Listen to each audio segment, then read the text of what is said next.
ઓમ શ્રી ગણેશાય નમઃ. જય શ્રી કૃષ્ણ મિત્રો. આજે આપણે ભગવાન વિષ્ણુ અને માતા લક્ષ્મીના પુત્ર એક વીરની કથા સાંભળીશું. મિત્રો, કહેવાય છે કે ભગવાન વિષ્ણુ અને માતા લક્ષ્મીના પુત્રની એક વાર કથા સાંભળે છે જે કોઈ, એક વીરની જે ગાથા સાંભળે છે તે મનુષ્યના બધા જ પાપ ધોવાઈ જાય છે અને ઘરમાં ધનની લક્ષ્મીજીની કૃપા વરસે છે.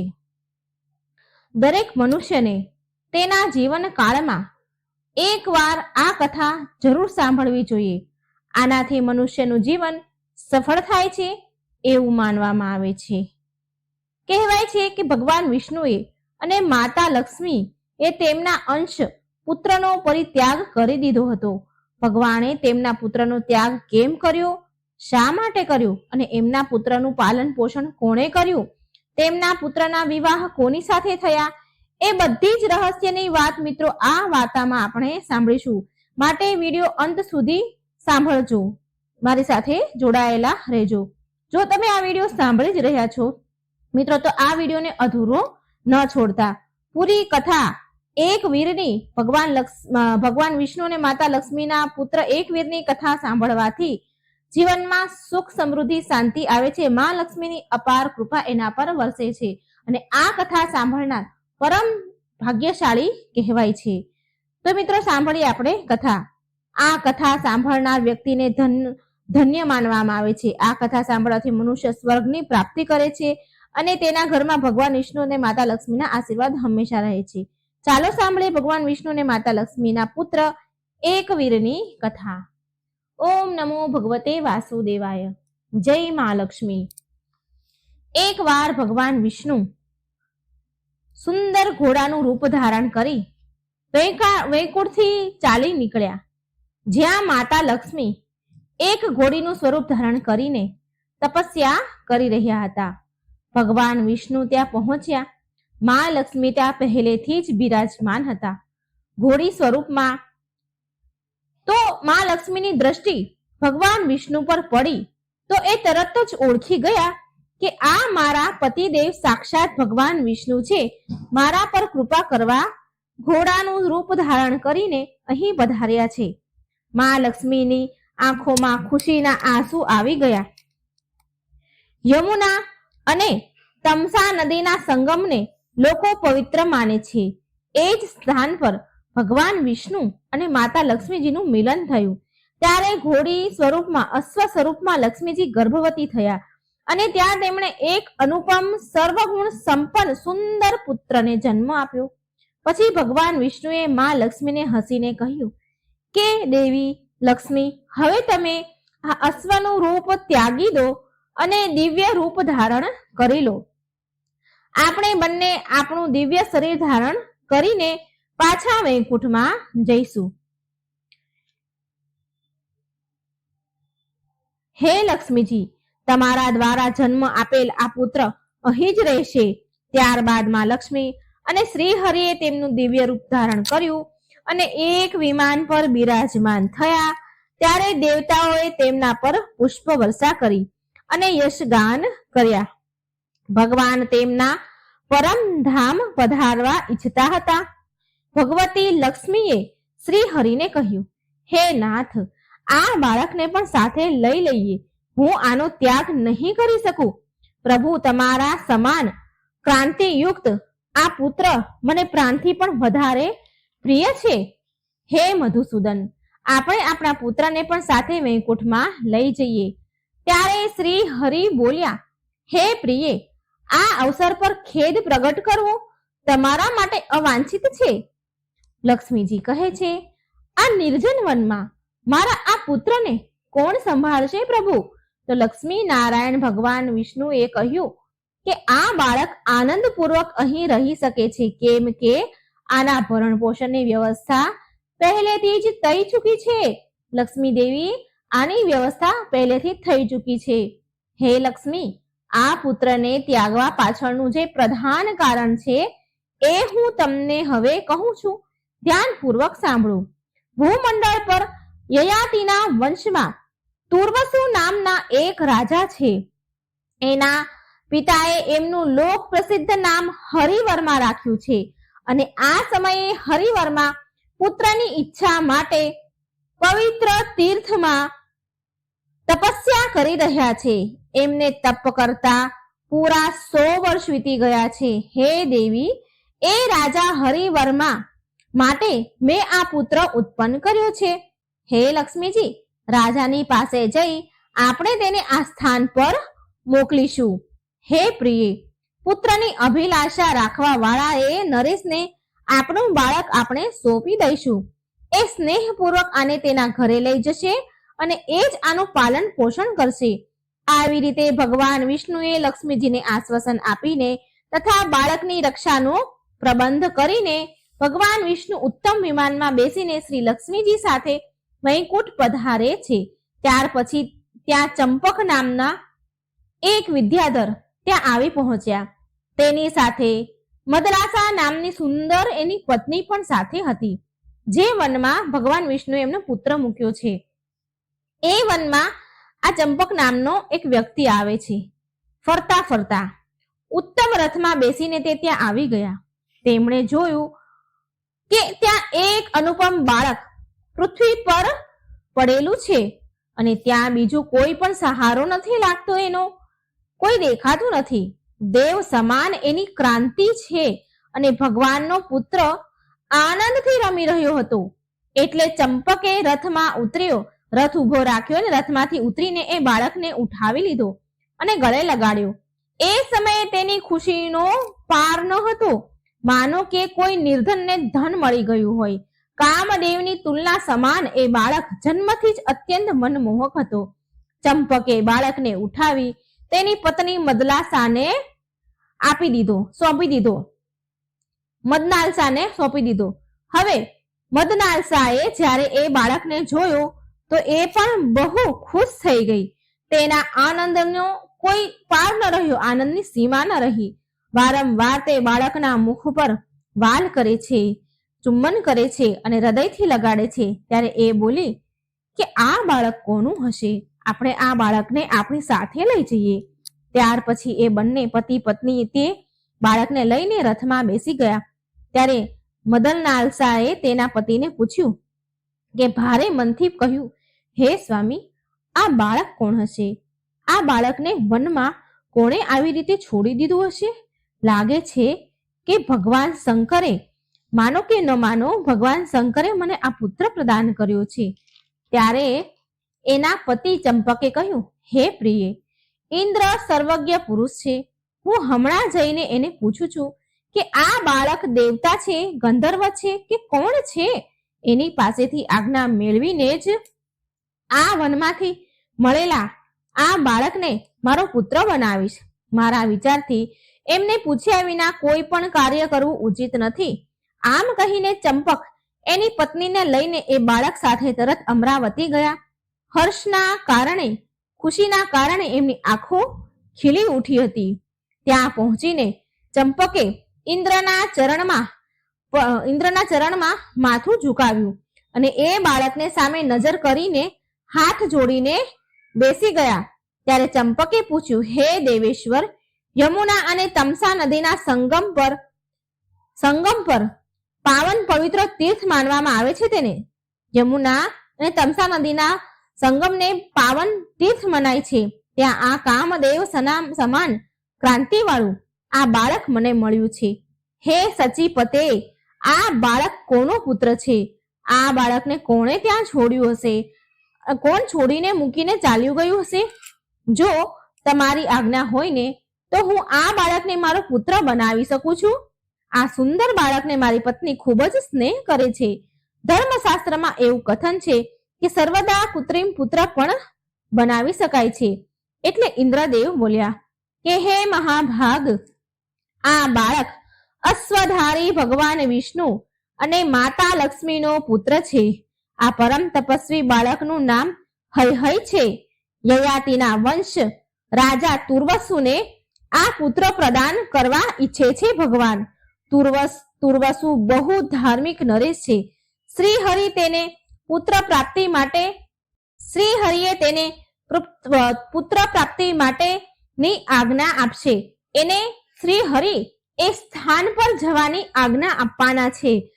ભગવાનની આજ્ઞા મેળવીને રાજા તુરોસુના પહોંચતા પહેલા જ તું આ મનોહર બાળકને લઈને પહોંચી જાઓ અને પાછો આ બાળક એ જ સ્થાન પર મૂકી દો. વાર ન કરો, કારણ કે બાળક નહીં મળે તો રાજા તુર્વસુ અત્યંત દુઃખી થઈ જશે. ભૂમંડળ પર આ બાળક એક વીર નામથી પ્રસિદ્ધ થશે. દેવરાજ ઇન્દ્રની વાત સાંભળી ચંપક એ જ ક્ષણે બાળકને લઈને ત્યાં ચાલતા થયા જ્યાંથી એને બાળક ઉઠાવ્યો હતો. ત્યાં જઈને મૂકી દીધો. ત્યાર પછી એ તેમના ઘરે પાછા આવી ગયા.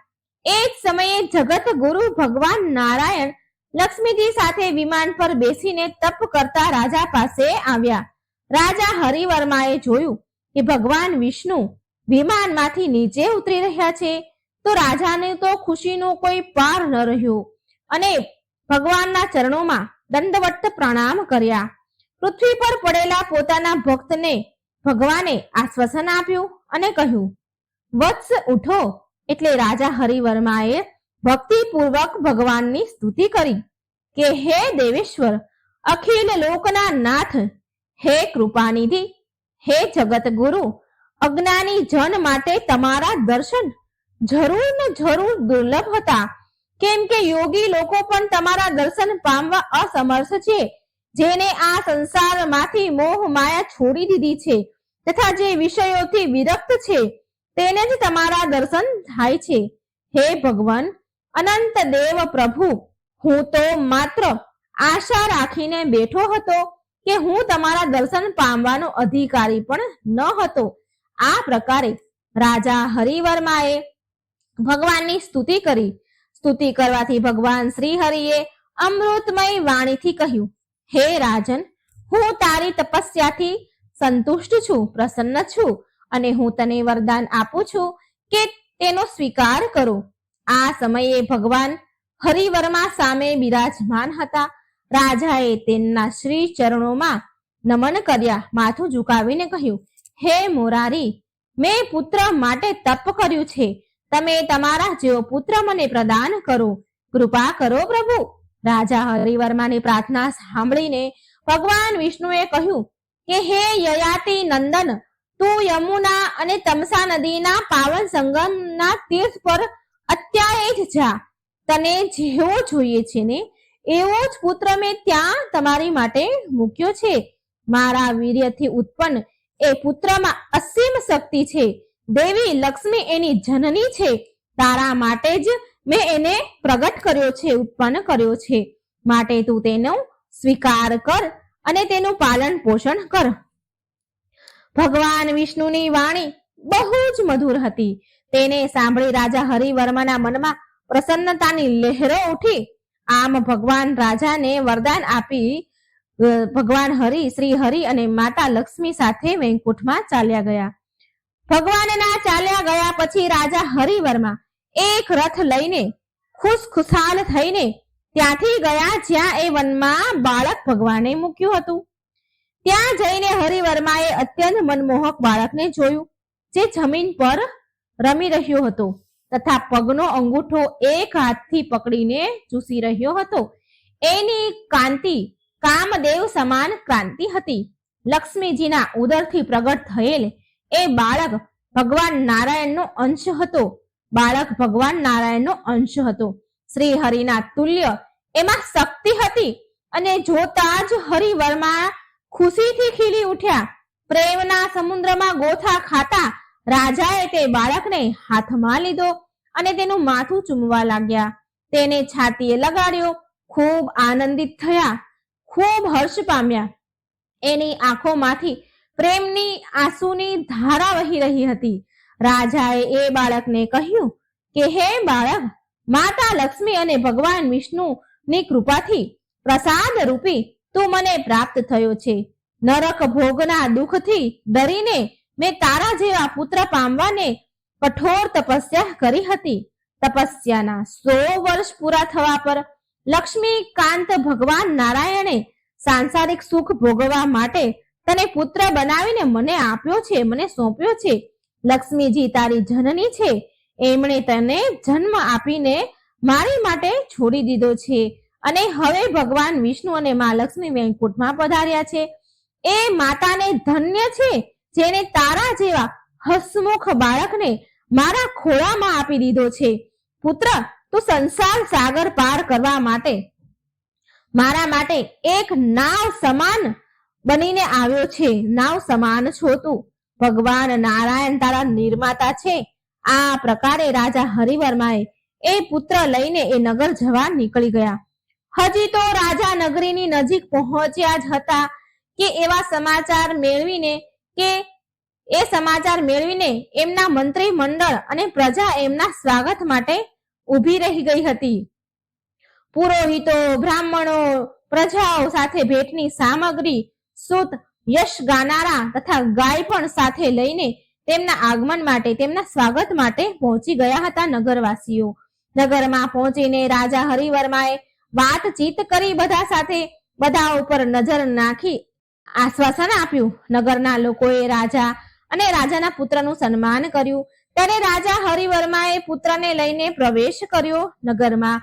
ત્યારે માર્ગમાં તેમના પર ફૂલોની વર્ષા થવા લાગી. પછી રાજા મહેલમાં આવ્યા. આનંદપૂર્વક પુત્રને હાથમાં લઈને તેની રાણીને સોંપી દીધો. એ સમયે પુત્રની કાંતિ કામદેવ સમાન તુલના કરી રહી હતી. રાજા હરિવર્માની પત્ની પણ ઘણી ધાર્મિક હતી, દયાળુ હતી. તેણે એ પુત્રને ખોળામાં લઈને રાજાને પૂછ્યું, હે મહારાજ, આ તેજસ્વી, આટલો સુંદર પુત્ર તમને ક્યાંથી મળ્યો? તમે મને જલ્દી બતાવવાની કૃપા કરો. તમને આ પુત્ર કોણે પ્રદાન કર્યો? આ બાળકને જોઈને મારું મન મારા વશમાં નથી રહ્યું. તો રાજાએ પ્રસન્ન થઈને રાણીને કહ્યું, હે પ્રિયે, ભગવાન શ્રી લક્ષ્મી નારાયણે મને આ પુત્ર પ્રદાન કર્યો છે. હે ભાગ્યવાન, આ મહાન શક્તિશાળી પુત્રની જનની સાક્ષાત ભગવતી લક્ષ્મીજી છે. ભગવાન વિષ્ણુના અંશથી આ બાળકનું પ્રાગટ્ય થયું છે. રાણીએ બાળકને જોઈને મગ્ન થઈ ગઈ. રાણીએ બાળકને લઈને ખૂબ જ આનંદ કર્યો. આનંદ પામી રાણી અને મોટો પુત્ર ઉત્સવ મનાવ્યો. ખૂબ મોટો ઉત્સવ મનાવવામાં આવ્યો. નગરમાં પ્રજાઓને પ્રચુર દાન આપ્યા. ગાજા વાજા સાથે મંગળ ગીત ગવાયા. રાજાએ એનું નામ એકવીર રાખ્યું. મહારાજ હરિવર્મા ઇન્દ્રની સમાન પરાક્રમી હતા. વિષ્ણુ ભગવાન સમાન ગુણવાળા પુત્રને પામીને રાજાને અપાર સુખ હતું. ખૂબ સુખી થયા. હવે પિતૃઋણથી પણ એ મુક્ત થઈ ગયા હતા. આવી રીતે દેવાધિદેવ ભગવાન નારાયણની કૃપાથી સર્વગુણ સંપન્ન પુત્ર મેળવીને ઇન્દ્ર તુલ્ય પરાક્રમી મહારાજ તેના ભવનમાં એની પત્ની સાથે આનંદથી રહેવા લાગ્યા અને સુખ શાંતિથી રહેવા લાગ્યા અને સુખ ભોગવવા લાગ્યા. પછી મહારાજ હરિવર્માએ બાળકના જાત કર્મ સંસ્કાર વગેરે સંસ્કાર એને સંપન્ન કરાવ્યા. લાલન પાલનની પૂરી વ્યવસ્થા કરી. બાળક બહુ જલ્દી દિવસે ને દિવસે મોટો થવા લાગ્યો. આ પ્રકારે પુત્ર જને હેતુ સાંસારિક સુખ મેળવીને મહાત્મા નરેશ એના મનમાં એ અનુભવ કર્યો. એમણે રાજા હરિવર્માને એવો અનુભવ થયો કે હવે મારા ત્રણેય ઋણ ચૂકવાઈ ગયા છે. 6થા મહિનામાં બાળકનું વિધિપૂર્વક અન્નપ્રાશન વિધિ કરી. બીજા વર્ષમાં મુંડન સંસ્કાર કર્યા. પ્રત્યેક સંસ્કાર વિધિમાં બ્રાહ્મણોની પૂજા કરવામાં આવી. પુષ્કળ દાન, ગાયો પણ દાનમાં અપાવવામાં આવી. વિવિધ દાનથી યાચકોને સંતુષ્ટ કરવામાં આવ્યા. 11મા વર્ષે રાજાએ યજ્ઞોપવિત સંસ્કાર કર્યા અને ધનુર્વેદ ભણાવવાની વ્યવસ્થા કરી. જ્યારે રાજા હરિવર્માએ જોયું કે રાજકુમારે ધનુર્વિદ્યા શીખી લીધી છે અને રાજા ધર્મના બધા પ્રકારથી સારી રીતે અવગત થયા છે, ત્યારે તેના મનમાં વિચાર આવ્યો કે હવે રાજ્ય અભિષેક કરી દેવો જોઈએ. એક વીર્યનો પુષારક યોગમાં બહુ આદર સાથે અભિષેકની જરૂરી જે સામગ્રી હતી એ બધી એકઠી કરી. સંપૂર્ણ શાસ્ત્રોના જ્ઞાન વેદ જ્ઞાની બ્રાહ્મણ શાસ્ત્રીઓ બોલાવવામાં આવ્યા. રાજાએ રાજકુમારનો વિધિપૂર્વક રાજ્ય અભિષેક પૂરો કરાવ્યો. આ શુભ અવસર પર રાજાએ બધા તીર્થો અને સમુદ્રના જળથી રાજાનો હૈ એક વીરનો અભિષેક કર્યો. બ્રાહ્મણને ધન દાન દક્ષિણા આપ્યા. પછી રાજાએ કુમાર એકવીરને રાજગાદી પર બેસાડ્યો. એકવીરને રાજા બનાવીને યોગ્ય મંત્રીઓને નિયુક્ત કર્યા. પછી રાજા અને રાણી બંને વનમાં ચાલ્યા ગયા. તેમણે તેની ઇન્દ્રિયોને વશમાં કરી અને મૈનાક પર્વતના શિખર પર એનું ત્રીજું વાન પ્રસ્થાન આશ્રમ વિતાવા લાગ્યા. એ જંગલના પાન ફળ ખાઈને ભગવાન શિવની આરાધના કરવા લાગ્યા. આમ રાજા રાણીની દિનચર્યા વીતવા લાગી. પ્રારબ્ધ કર્મ શેષ થવાથી તેમનું પંચભૂતોનું શરીર શાંત થઈ ગયું અને તેમના શુભ કર્મોના પ્રભાવથી તેને સ્વર્ગલોકમાં સ્થાન મેળવ્યું. પિતાજીનો સ્વર્ગવાસ થઈ ગયો છે. આ સાંભળીને એક વીરે તેમના પુત્રએ તેના માતા પિતાના વૈદિક વિધિ અનુસાર અગ્નિ સંસ્કાર કર્યા. પિતાની બધી જ વિધિ ક્રિયા સંપન્ન થયા પછી એ મેઘાવી રાજકુમાર મેઘાવી સાથે મળીને રાજ્ય પર શાસન કરવા લાગ્યા. એ પણ બહુ મોટા ધર્મજ્ઞ પુરુષ હતા. રાજ્યના અધિકારી હોવાથી તેમને જાત જાતના ભોગ ભોગવવા સુલભ થયા. મંત્રીમંડળ એમનું બહુ સન્માન કરતા હતા અને પૂરી પ્રજા રાજાને પ્રેમ કરતી હતી. એક સમયની વાત છે કે પ્રતાપી રાજા એકવીર તેમના મંત્રી કુમાર સાથે ઘોડા પર સવાર થઈને ગંગાના તટ પર ગયા. ત્યાં ફળ ફૂલોથી લથપથ વૃક્ષો શોભી રહ્યા હતા. કોયલની મધુર ગુંજ, મધુર અવાજ અને ભમરાની ગણગણાટ વૃક્ષોની અનુપમ શોભા વધારતી હતી. ત્યાં મુનિઓના અનેક દિવ્ય આશ્રમ હતા, જ્યાં વેદ ધ્વનિ ગુંજી રહી હતી. હવનના ધુવાડાથી આકાશ ભરેલું હતું અને બહુ સુંદર સુગંધ આવી રહી હતી. જ્યાં તા હરણના નાના નાના બચ્ચાઓ છલાંગ મારી રહ્યા હતા. ત્યાં અનાજની ક્યારીઓ ભરેલી હતી. ગોવાળો ખેતરોની રક્ષા માટે ઉભા હતા. કમળોથી સુશોભિત બહુ બધા સરોવર મનને લોભાવનારા હતા. અશોક, ચંપા, કટહલ, બકુલ, તલ, લીમડો, પારિજાત, તાલ, તમાલ વગેરે વૃક્ષો તેમની દ્રષ્ટિમાં પડ્યા અને કમળના ફૂલોની બહુ સુંદર સુગંધ આવી રહી હતી. વાતાવરણ મહેકી રહ્યું હતું. ત્યારે રાજા એકવીરે જોયું કે ત્યાં બાગમાં કમળ સમાન નેત્રવાળી સુંદર કન્યા બેસીને રડી રહી છે. એના શરીરની કાંતિ સુવર્ણ હતી. મનોહર લાંબા કાળા વાળ હતા. શંખ સમાન હોઠ તો જાણે એવા લાગતા હતા કે જાણે ગુલાબ હોય. કમર પતલી હતી. નાસિકા પણ બહુ સુંદર હતી. તેમના બાકી બધા અંગ પણ મનોહર હતા. એ તેની સખીથી વિખૂટી પડીને અત્યંત વિલાપ કરી રહી હતી અને તેની આંખોમાંથી આંસુની ધારા વહી રહી હતી. જંગલમાં જોર જોરથી ફૂટીને રડી રહી હતી. ત્યારે રાજા એકવીર તેની પાસે જઈને તેના રડવાનું કારણ પૂછ્યું.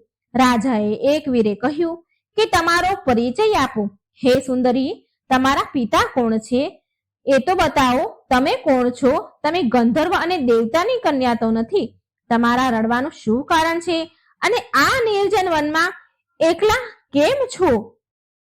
તમને એકલી અહીં કોણ મૂકી ગયા? આ સમયે તમારા પિતા કે પતિ ક્યાં છે? હવે તમે મારી સામે મને તમારા દુઃખનું કારણ કહો. હું બધા જ પ્રકારે તમારા દુઃખ દૂર કરવાની કોશિશ કરીશ. હે સુંદરી, નિશ્ચિત મારા રાજ્યમાં કોઈને પણ દુઃખ નથી સતાવતું. ના ચોરનો ભય છે, ના રાક્ષસનો. હું આ ભૂમંડળનો નરેશ છું. મારા શાસનકાળમાં ભયંકર ઉત્પાતો હોવા એ અસંભવ છે. ક્યાંય પણ કોઈને વાઘ કે સિંહ એક કણ માત્ર પણ નુકસાન નથી પહોંચાડતા. મારા રાજ્યમાં તો તમે અસહાય થઈને કેમ દુઃખી છો? તમને શેનું દુઃખ છે? દેવી, જગતમાં પ્રાણીઓ મનુષ્યનો અત્યંત કઠિન દુઃખને દૂર કરવું એ મારું પ્રધાન કર્તવ્ય છે. હું બહુ તત્પરતાથી પાલન કરું છું. હે સુંદરી, હે સુંદર નારી, બતાવો કે તમને શું પીડા છે? તમારું દુઃખ જરૂર દૂર થશે. આ પ્રકારે એક વીર રાજાએ મધુર વાણી મધુર વાણીમાં કહ્યું અને આ મધુર વાણી સાંભળીને કોયલ કંઠી કન્યા બોલી કે હે રાજન સાંભળો, હું મારા શોકનું કારણ કહું છું તમને.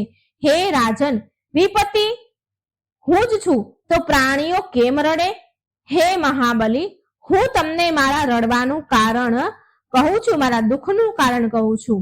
તમારા રાજ્યથી અન્ય એક પરમ ધાર્મિક રાજા છે, એમનું નામ રેવ્યુ છે. તેમની પત્ની રૂપરેખા નામથી પ્રસિદ્ધ છે. રાજાને કોઈ સંતાન ન હતા. રાણી રૂપરેખા એ કારણે બહુ દુઃખી રહેતા હતા. એમને કોઈ સંતાન ન હતા. રાણી રૂપરેખા બહુ સુંદર હતા, કાર્યમાં કુશળ, પતિવ્રતા અને સંપૂર્ણ શુભ લક્ષણોથી સંપૂર્ણ હતા. પુત્રના ન હોવાથી દુઃખી થઈને રૂપરેખાએ તેના પતિ રાજાને કહ્યું કે હે સ્વામી, મારા આ જીવનનું શું પ્રયોજન છે?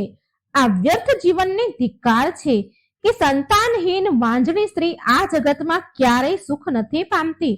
આ પ્રકારે રાજાની પત્ની દુઃખી થઈ રહી હતી અને આ પ્રકારે પત્નીથી પ્રેરણા મેળવીને રાજા રેવ્યએ ઉત્તમ પુત્રેષ્ઠી યજ્ઞ કરવા માટે તૈયાર થઈ ગયા હતા. તેમણે યજ્ઞ માટે વિશેષ બ્રાહ્મણોને બોલાવ્યા. પછી વિધિપૂર્વક યજ્ઞ સંપન્ન કર્યા. પુત્રની અભિલાષાથી એ રાજાએ શાસ્ત્રોના કહ્યા પ્રમાણે પશુ, ધન, દાન પણ આપ્યા. યજ્ઞમાં નિરંતર ઘીની આહુતિઓ આપવામાં આવી. અગ્નિદેવ બહુ ઝડપથી પ્રભાવિત થઈ રહ્યા હતા. ત્યાર પછી યજ્ઞમાંથી એક સુંદર કન્યા નીકળી. એ બહુ શુભ લક્ષણોથી પૂર્ણ હતી, સર્વગુણ સંપન્ન હતી. જ્યારે મનોહર કન્યા અગ્નિમાંથી પ્રગટ થઈ ત્યારે બ્રાહ્મણોએ જે હવન કરાવી રહ્યા હતા તેમણે તેની પાસે બેસાડી દીધી. ત્યારબાદ સુંદર કન્યાને લઈને રાજાને કહ્યું કે હે રાજન, તમે આ પુત્રીને લઈ લો, સ્વીકારો. આ કન્યા બધા જ ઉત્તમ લક્ષણોથી સંપન્ન છે. હવન કરતા સમયે અગ્નિમાંથી આ કન્યાની ઉત્પત્તિ થઈ છે. આ એવી જણાય છે કે માનો કે હીરા મોતીની શેર હોય. જગતમાં આ કન્યા એકાવલી નામથી પ્રસિદ્ધ થશે. હે ભૂપાલ, પુત્રની તુલના કરવા વાળી આ કન્યાને પામીને તમે સુખી થશો. રાજન, ભગવાન વિષ્ણુએ તમને આ કન્યા પ્રદાન કરી છે. આ કન્યાને સંતાન રૂપમાં મેળવીને સંતોષ કરો, એ તમારા માટે ઉત્તમ છે. વિદ્વાન બ્રાહ્મણોની વાત સાંભળીને એ કન્યાની તરફ જોયું રાજાએ અને તેમણે અત્યંત પ્રસન્ન થઈને ખોળામાં એ કન્યાને બેસાડી અને તેની પત્ની રૂપરેખાને સોંપી દીધી. મનને મંત્ર મુગ્ધ કરનારી એ કન્યાની આંખો કમળ સમાન સુંદર હતી. એને મેળવીને રાણી રૂપરેખાને બહુ જ આનંદ થયો. એવા ખુશ થયા માનો કે જાણે તેને પુત્ર રત્ન મળ્યો હોય. જાત કર્મ વગેરે શુભ માંગલિક સંસ્કાર વિધિ પૂરી કરાવવામાં આવી. યજ્ઞના અંતમાં રાજાએ બ્રાહ્મણોને ખૂબ જ દાન દક્ષિણા આપ્યા. બ્રાહ્મણો ત્યાંથી વિદાય થયા. રાજા રેવ્યએ ખુશીની એની તો કોઈ સીમા ન હતી. પુત્ર સમાન તેનું પાલન પોષણ કરવા લાગ્યા. રાણી રૂપરેખા પણ આનંદનો અનુભવ કરવા લાગી. એ સમયે રાણીના આનંદનો પાર ન હતો.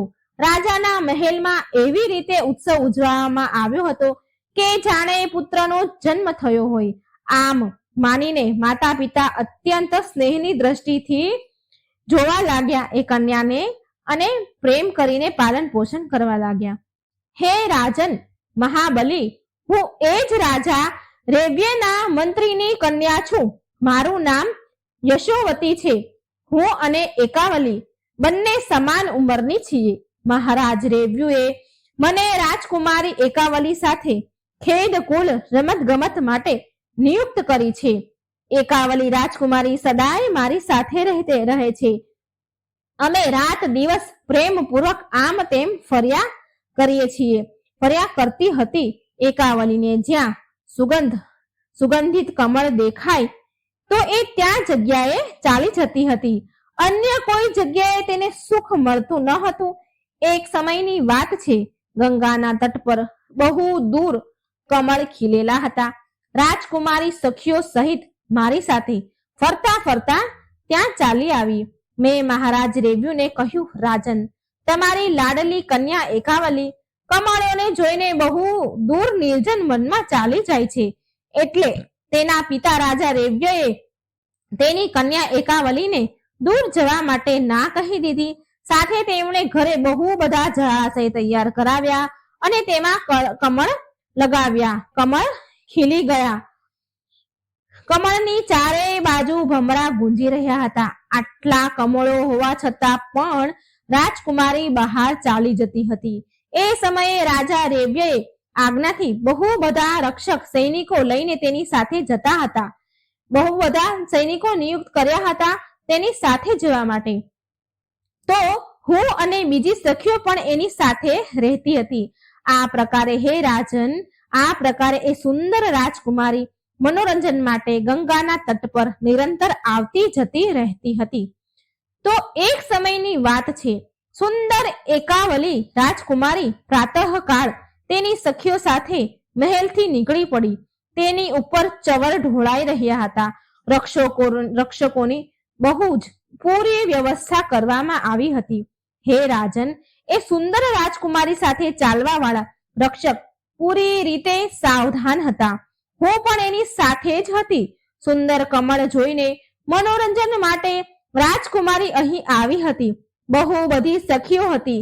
જ્યારે હું અને એકાવલી રમવામાં વ્યસ્ત હતી એ સમયે અકસ્માત રૂપ એક પ્રચંડ દાનવ ત્યાં આવી ગયો. એનું નામ કાલકેતુ હતું. બહુ બધા રાક્ષસ એની સાથે હતા. એ બધા રાક્ષસોની ભુજાઓ પરિધો, તલવાર, ગદા, ધનુષ્ય, બાણ અને તોમરોથી સુશોભિત હતા. રાજકુમારીના મનોહર રૂપને જોઈને તે દુષ્ટ કાલકેતુની આંખો પર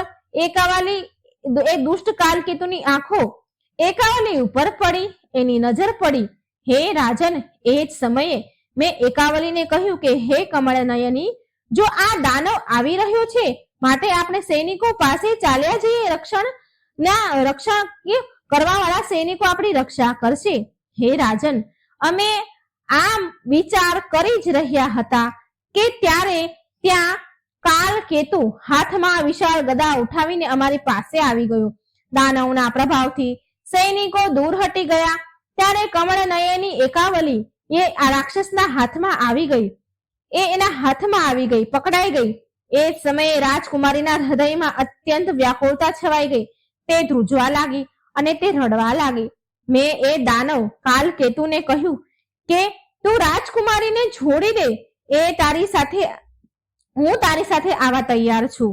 મેં એવું કહ્યું. એના બદલે તું મને લઈ જા.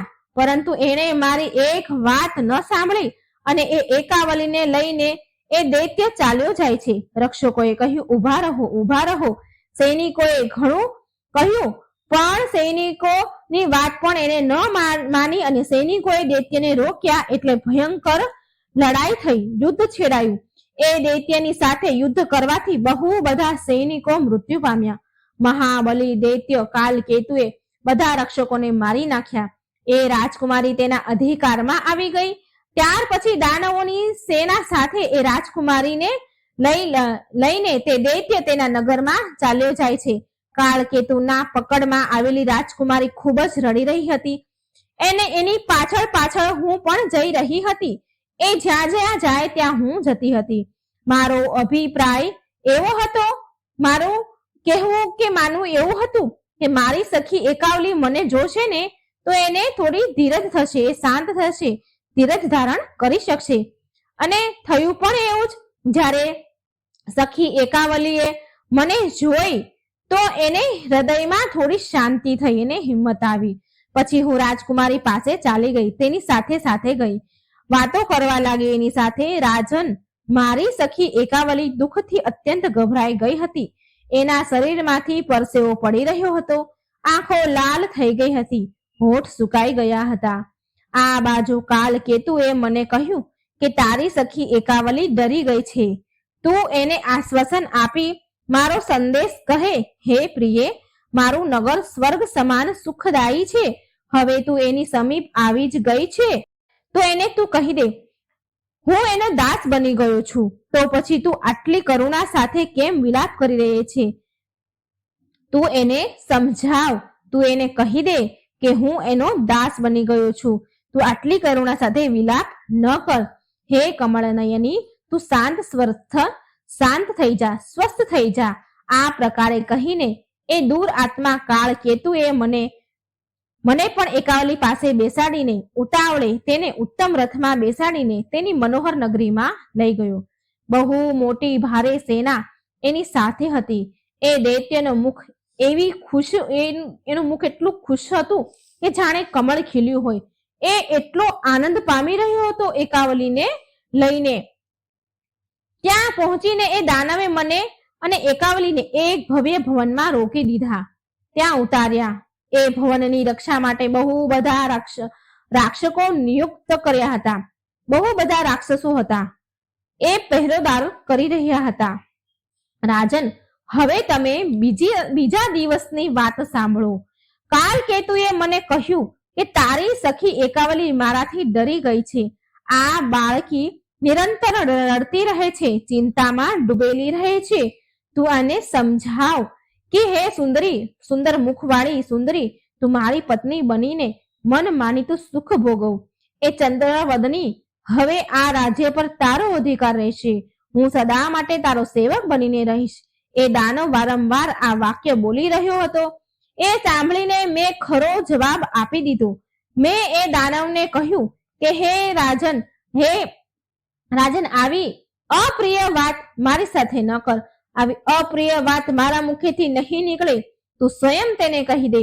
પછી એના કથન અનુસાર મારી પ્યારી સહેલી એકાવલી વિનયપૂર્વક એને કહ્યું કે હે દૈત્ય, હે કમળ નયની, તે મારા ઉપર જાદુ કર્યો છે. હું તારાથી મોહિત થઈ ગયો છું. હે કાંતે, તારી સુંદરતાથી હું મોહિત થઈ ગયો છું. મારું હૃદય હવે તારા આધીન છે. હવે હું તારા વશમાં છું, એમાં કોઈ સંશય નથી. હે કલ્યાણી, તું મને પતિ બનાવી લે, મને સફળ કરી દે. તે કાલકેતુ એકાવલી સાથે આવી વાત કરી રહ્યો છે. એકાવલીએ કહ્યું કે રાજકુમાર હૈ બહુ ભાગ્યશાળી પુરુષ છે.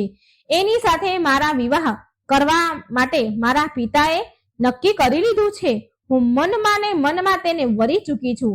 એટલે એક કન્યા માટે સનાતન ધર્મનું પાલન કરવું અનિવાર્ય છે. હવે હું એનો પરિત્યાગ કરીને કોઈ બીજાને મારો પતિ ન બનાવી શકું. અમારો આ શાસ્ત્રીય સિદ્ધાંત છે. એ વાત તમે પણ સારી રીતે જાણો છો કે પિતા તેની કન્યાને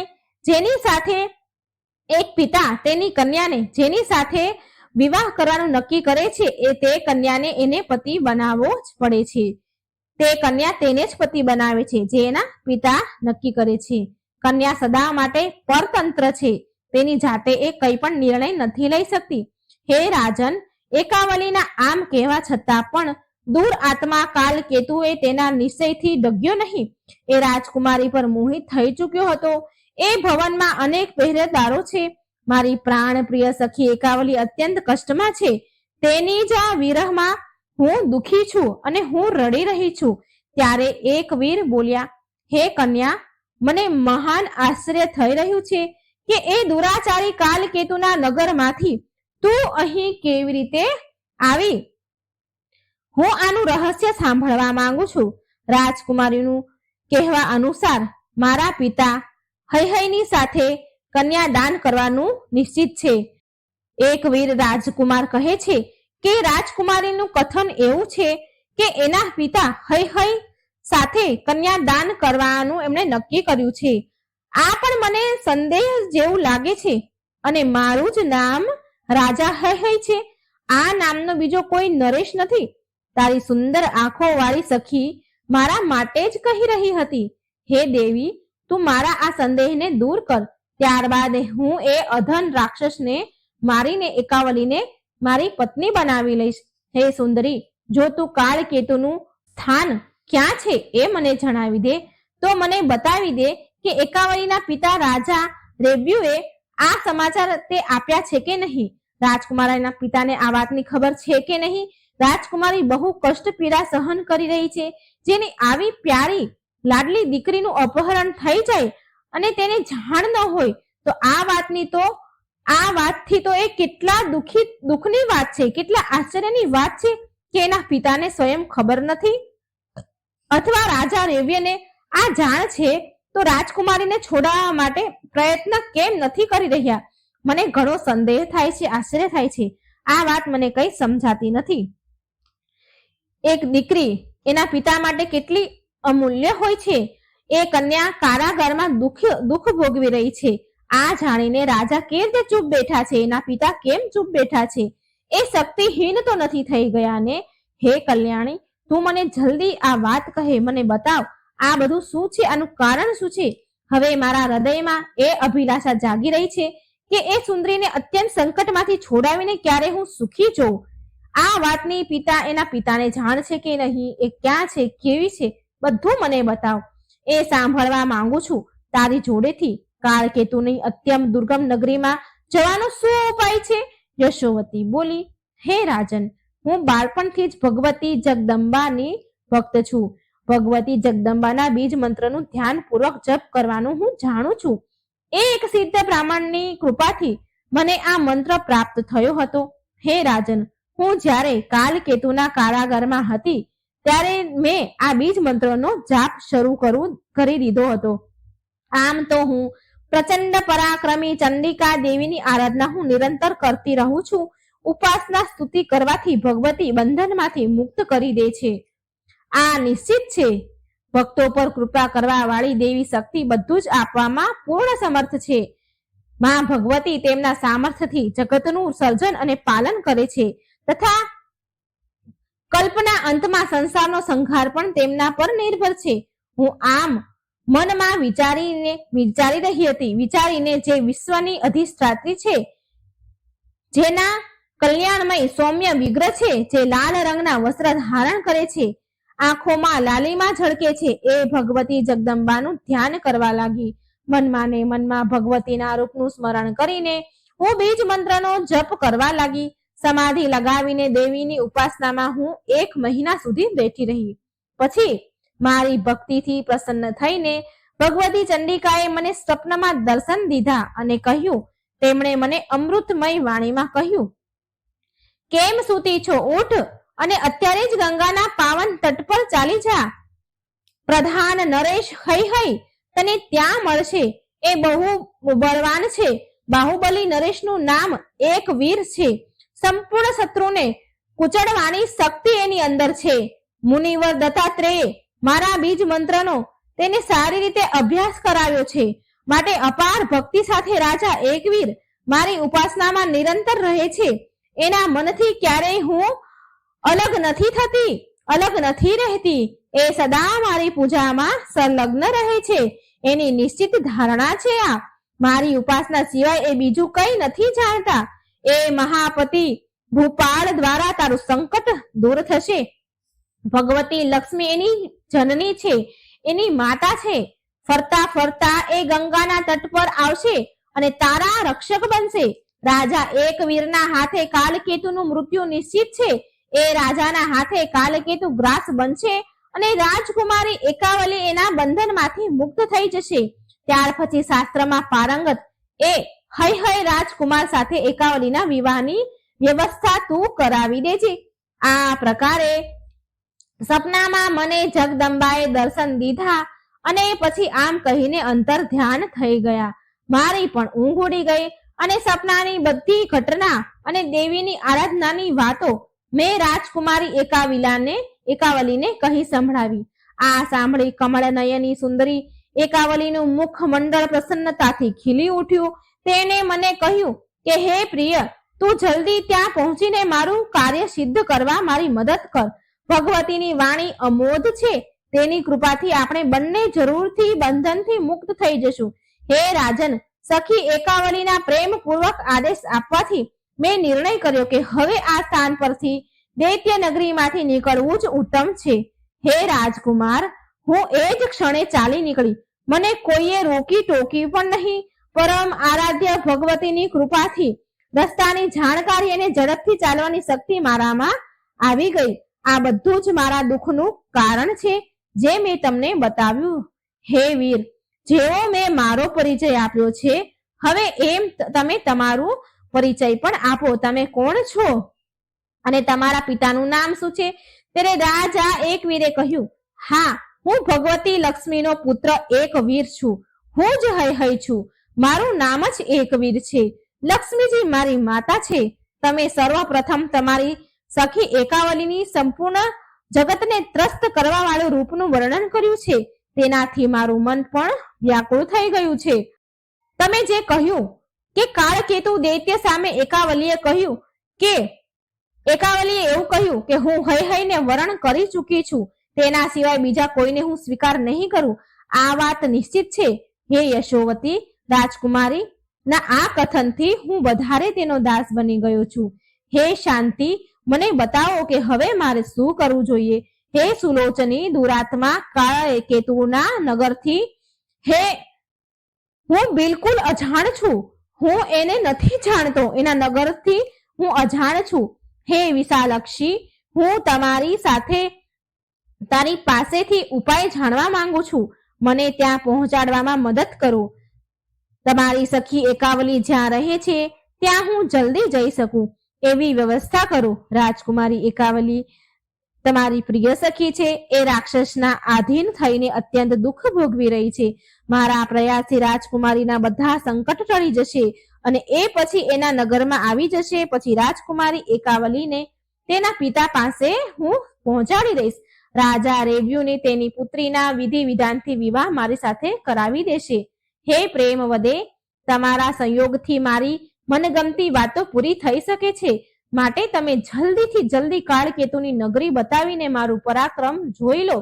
હે વરવર્ણિની, પારકી સ્ત્રીને અપનાવવા વાળા એ પાપી રાક્ષસને જે પણ પ્રકારે મારવામાં સફળ થઈ શકું એવું યત્ન કરો, એવો ઉપાય કરો. સૌથી પહેલા તો તમે કાળકેતુના દુર્ગમ નગરનો માર્ગ મને બતાવો. રાજકુમાર એક વીરની વાત સાંભળીને યશોવતી ખુશીથી ઝૂમી ઉઠી. એટલે કે એને સારું લાગ્યું. એટલે કે એ બોલી કે હે રાજન, ભગવતીનો બીજ મંત્ર સિદ્ધ પ્રદાન કરવા વાળો છે, સિદ્ધિ પ્રદાન કરનારો છે. તમે પહેલા તેની દીક્ષા લઈ લો. ત્યાર પછી હું તમને કાળકેતુની નગરી જ્યાં બહુ બધા રાક્ષસો પહેરો ભરે છે તે બતાવીશ. હે મહાભાગ, ત્યાં મારી સાથે જવા માટે તમે તૈયાર થઈ જાઓ અને સાથે વિશાળ સેના પણ તૈયાર કરી લો, કેમ કે ત્યાં યુદ્ધ થવાની નિશ્ચિત સંભાવના છે. કાલકેતુ બહુ મોટો પરાક્રમી દૈત્ય છે.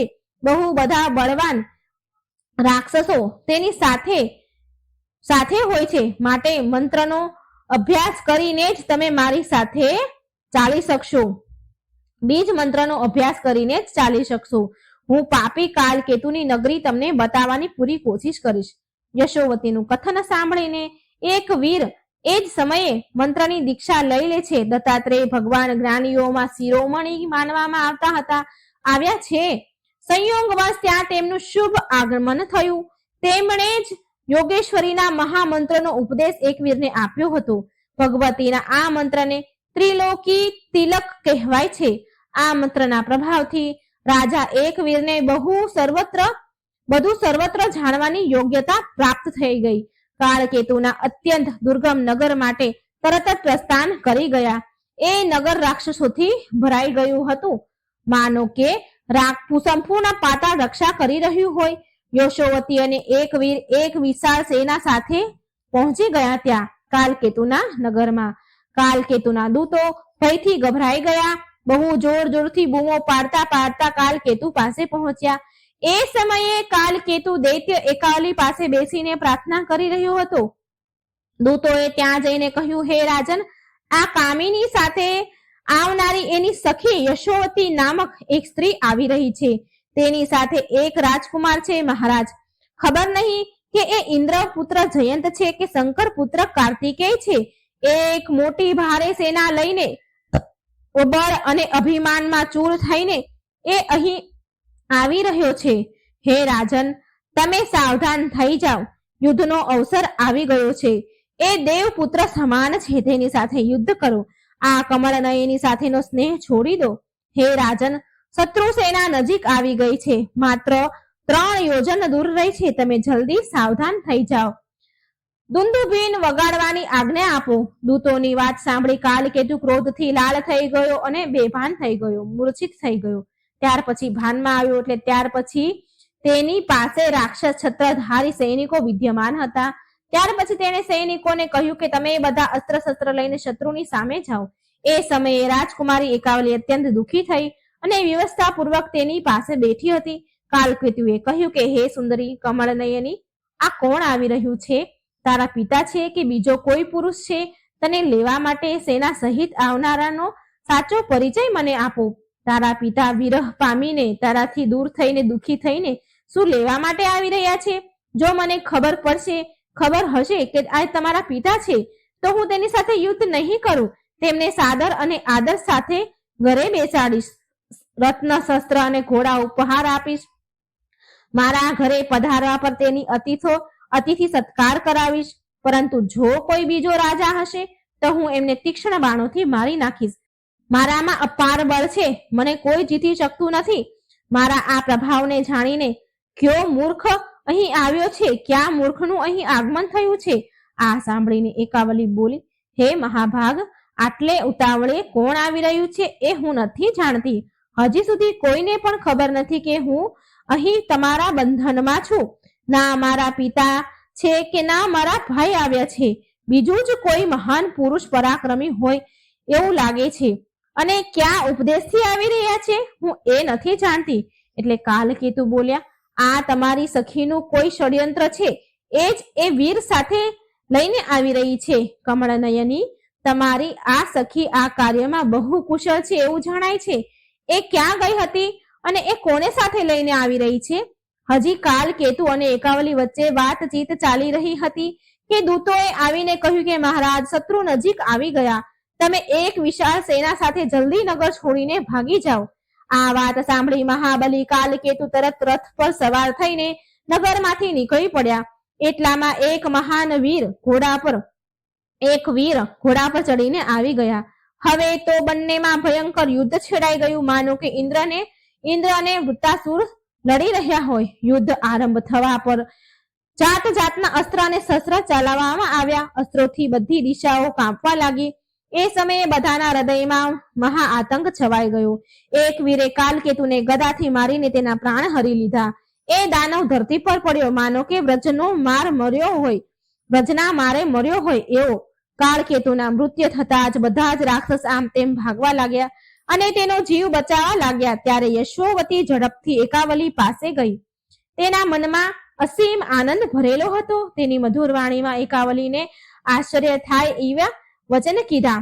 સખી, અહીં પધારો. જુઓ, આ દાનવને મહાભાગ એક વીરે માર્યો છે. આ દાનવ મહાભાગ એકવીરના પ્રયાસથી સદા માટે સૂઈ ગયો છે. આ બહુ બુદ્ધિમાન પુરુષ છે. આ વીર પુરુષ બહુ કઠણ લડાઈ કરી છે. આ સમયે એ રાજા એકવીર અત્યંત થાકી જવાના કારણે બહાર દ્વાર પર જ બિરાજમાન થઈ ગયા છે. તેના મનમાં તને જોવાની અત્યંત ઈચ્છા છે, કારણ કે એ તમારા રૂપ અને ગુણની વાતો સાંભળી ચૂક્યા છે. રાજકુમારીએ સુંદર રાજકુમારને જોવાની, હે રાજકુમારી, તમે કૃપા કરો. એ રાજકુમારને જોવાની કૃપા કરો. પરમ રાજકુમાર સાથે તમારા વિષયમાં હું ગંગાના તટ પર બધી જ વાત કરી ચૂકી છું. વાતચીતના પ્રભાવથી જ એ તમારા પર મોહિત થઈ ગયા છે અને તમને જોવા માટે અત્યંત ઉત્સુક છે. યશોવતીની વાત સાંભળી રાજકુમારી એકાવલીના મનમાં તેને જોવાની ઈચ્છા થઈ, પરંતુ હજી એ કુમારી હતી માટે એ ભયથી ગભરાઈ ગઈ. તેના મનમાં એક સંકોચ હતો. એને વિચાર્યું કે હું એક કુમારી કન્યા છું, કેવી રીતે રાજકુમારનું મુખ જોઈશ? આમ વિચાર કરી એકાવલી પાલખીમાં બેસીને યશોવતી સાથે ચાલી અને દ્વાર પર પહોંચી, પણ એનું મુખ ઉદાસ હતું. મેલી સાડી પહેરેલી હતી. વિશાળ નેત્રવાળી રાજકુમારી આવી ગઈ. આ જોઈ રાજકુમાર એકવીરે તેને કહ્યું કે હે કલ્યાણી, દર્શન આપો. તમને જોવા માટે મારા નેત્ર તરસી રહ્યા છે. એકવીર અત્યંત આતુર હતા અને એકાવલી લજ્જા શરમથી વ્યાકુળ હતી. શરમને મારે એ વ્યાકુળ હતી. આ જોઈને નીતિ વિશે પૂરી જાણકાર તથા શિષ્ટ પુરુષોનું માર્ગદર્શન કરવા વાળી યશુમતીએ એકવીરને કહ્યું કે હે રાજકુમાર, આના પિતા એકાવલીના પિતા એકાવલીને તમને જ આપવાના છે. આ રાજકુમારી તમારા આધીન હશે અને તેનો સાથ તમને જરૂર મળશે. આ નિશ્ચિત છે, પરંતુ રાજન થોડા સમયની પ્રતીક્ષા કરો અને તમે પહેલા આ રાજકુમારીને તેના પિતા પાસે પહોંચવાની, એના પિતા પાસે એને સોંપવાની વ્યવસ્થા કરો. એના પિતા જ વિવાહની વિધિ સંપન્ન કરીને તમારા વિવાહ કરાવશે રાજકુમારી સાથે. યશોવતીની વાત સાંભળી ધર્માત્મા એકવીરે સત્ય માની અને યશોવતી અને એકાવલી સાથે લઈને તેની સેના સહિત રાજા રેવ્યના નગરમાં ગયા. પુત્રીના આવવાના સમાચાર સાંભળીને રાજા રેવ્ય પ્રેમપૂર્વક મંત્રી સાથે તેના આગમન સ્વાગત માટે ગયા. બહુ દિવસ બાદ મેલા વસ્ત્ર ધારણ કરનારી એમની પુત્રી એમને જોવા મળી. પછી યશોવતીએ વિસ્તારપૂર્વક બધી વાત તેના પિતાને કહી. ત્યાર પછી એકવીર અને રાજા રેવ્યનું પરસ્પર મિલન થયું. રાજા તેને લઈને તેમના મહેલ આવ્યા. પછી વિવાહનું આયોજન કર્યું.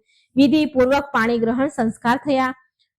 કર્યાવર આપીને રાજાએ સારી રીતે એકવીરનું સન્માન કર્યું. ત્યાર પછી કન્યાને વિદાય કરી અને સાથે યશોવતીને પણ મોકલી. આ પ્રકારે વિવાહ થઈ ગયા. પછી રાજા એકવીરના ખુશીનું કોઈ ઠેકાણું ન રહ્યું. હવે એ તેમના મહેલ પહોંચ્યા અને તેમની પ્રિય પત્ની એકાવલી સાથે જાત જાતના સુખ ભોગવવા લાગ્યા. એકાવલીના ગર્ભથી એક સુંદર પુત્ર જન્મ્યો, જેનું નામ કૃતવીર્ય નામથી પ્રખ્યાત થયા. એ કૃતવીર્યના પુત્ર કાર્તવીર્ય થયા. તો મિત્રો, આ પ્રકારે મેં તમને આજે ભગવાન વિષ્ણુ અને માતા લક્ષ્મીના થી જન્મેલ પુત્ર એકવીર્યની ચરિત્રની ગાથા સંભળાવી છે. આ ગાથાને જે કોઈ સાંભળે છે એ પરમ ભાગ્યશાળી કહેવાય છે. જો તમે આ કથા સાંભળી રહ્યા હોય તો આને અધૂરી ન છોડતા પૂરી સાંભળજો. જે આનંદ પૂરી સાંભળવાથી પુણ્ય ફળ મળે છે એનો ચમત્કાર તમને જોવા મળશે. તો હે મા લક્ષ્મી, હે ભગવાન વિષ્ણુ, જે કોઈ આ કથા સાંભળે તેના અન્ન ધનના ભંડાર ભર્યા રાખજો, તેમને સર્વ સુખ પ્રદાન કરજો, સારું આરોગ્ય આપજો. જો આ કથા તમને સારી લાગે તો કમેન્ટમાં જય મા લક્ષ્મી, જય ભગવાન વિષ્ણુનું નામ જરૂર લખજો. જય શ્રી કૃષ્ણ. રાધે રાધે. Thank you.